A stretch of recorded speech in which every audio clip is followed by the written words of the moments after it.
Assalamualaikum warahmatullahi wabarakatuh.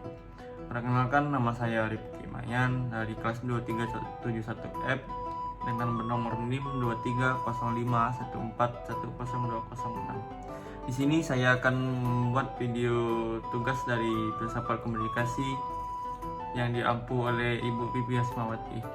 Oke, langsung saja kita ke materinya. Pertama-tama saya akan menjelaskan apa itu filsafat terlebih dahulu. Filsafat atau filosofia yang berasal dari kata Latin yang artinya philo.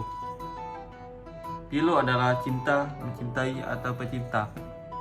Sedangkan sophia adalah kebijaksanaan atau hikmat, yang berarti kalau kita deskripsikan, filsafat itu ialah cinta akan kebijaksanaan. Cinta adalah hasrat yang besar atau sungguh-sungguh, dan kebijaksanaan adalah kebenaran sejati atau kebenaran yang sungguh-sungguh. Kebijaksanaan dan kebenaran terkait dalam filosofi, bahwa mencintai kebijaksanaan akan selalu tertarik untuk mencari kebenaran, dan penyatuan kebijakan dan kebenaran hanya terjadi jika adanya pengetahuan. Oke, kalau tadi kita membahas apa itu filsafat, sekarang saya juga akan membahas apa itu komunikasi. Komunikasi adalah proses di mana informasi, ide, pikiran, dan perasaan disampaikan dari satu pihak ke pihak yang lain melalui berbagai media. Adapun proses komunikasi itu harus terjadi dengan beberapa hal atau elemen-elemen. Oke, akan saya jelaskan beberapa elemen-elemen tersebut. Yang pertama, harus ada komunikatornya, tentu. Yaitu komunikator itu apa? Komunikator itu yaitu individu atau entitas yang memiliki pesan. Yang kedua ada pesan. Pesan ialah informasi atau isi yang disampaikan oleh si komunikator. Yang ketiga ada media. Media sarana atau cara di mana pesan itu disampaikan, seperti suara, tulisan, dan media digital. Yang keempat ada komunikan. Komunikan itu ialah kita atau individu, kelompok yang menerima dan menafsirkan pesan. Dan yang kelima ada feedback, respon atau reaksi dari penerima terhadap pesan yang diterima, yang dapat dikirim kembali kepada pengirim. Jadi bisa disimpulkan, filsafat komunikasi adalah studi filosofis yang mendalam tentang prinsip-prinsip, konsep, etika, dan implikasi dari proses komunikasi, dengan fokus pada bagaimana pesan dihasilkan, dikirim, diterima, dan diinterpretasikan, serta bagaimana komunikasi mempengaruhi hubungan interpersonal dan struktur sosial dalam budaya dan teknologi. Selanjutnya kita masuk ke perkembangan filsafat. Perkembangan filsafat ini sangat erat kaitannya dengan manusia, masyarakat, kebudayaan, dan alam sekitar. Keempat tradisi besar di antaranya filsafat India, filsafat Cina, filsafat Islam, dan filsafat Barat mempunyai kontribusi unik terhadap cara kita memahami dunia. Setiap tradisi ini menawarkan perspektif yang unik tentang manusia, masyarakat, kebudayaan, dan alam sekitar. Mereka memberikan kontribusi yang tak ternilai bagi pemahaman kita tentang dunia dan tempat kita di dalamnya. Dari berikutnya kita ke studi filosofis komunikasi.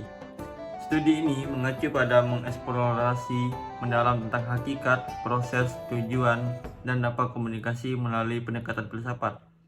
Pendekatan ini mencakup analisis krisis tentang bagaimana manusia saling bertukar informasi, membentuk makna, dan mengaruhi satu sama lain dalam berbagai konteks sosial dan budaya.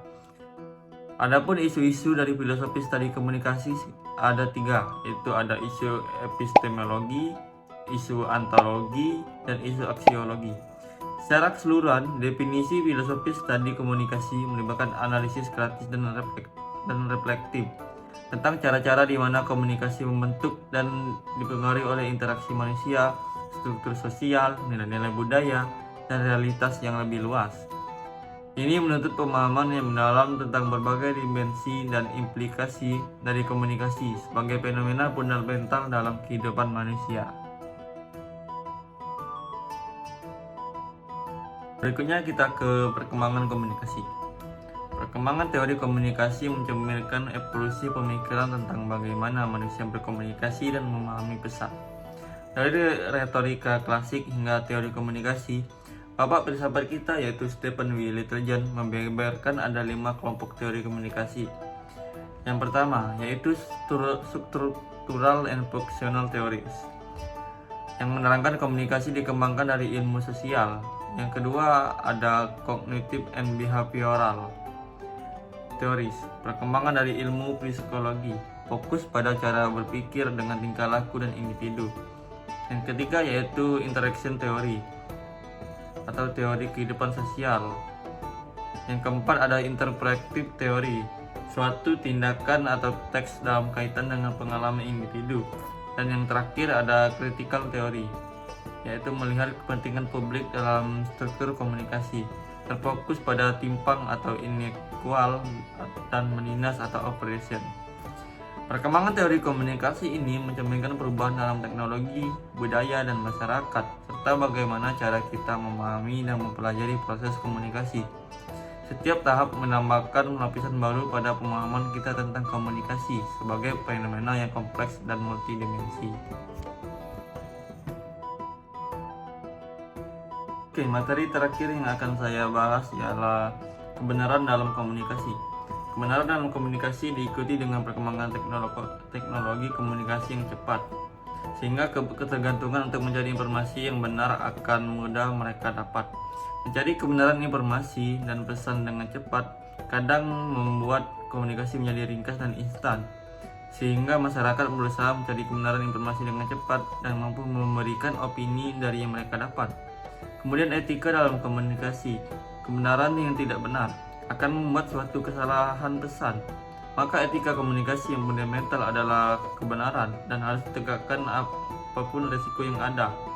Lying atau kebohongan, deception atau penipuan, dan dishonesty atau tidak jujur.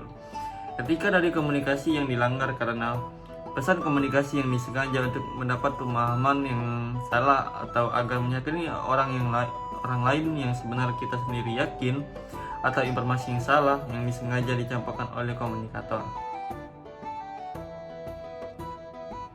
Cukup sekian materi yang bisa saya sampaikan. Mohon maaf bila ada salah-salah kata yang saya ucapkan. Saya akhiri. Wassalamualaikum warahmatullahi wabarakatuh.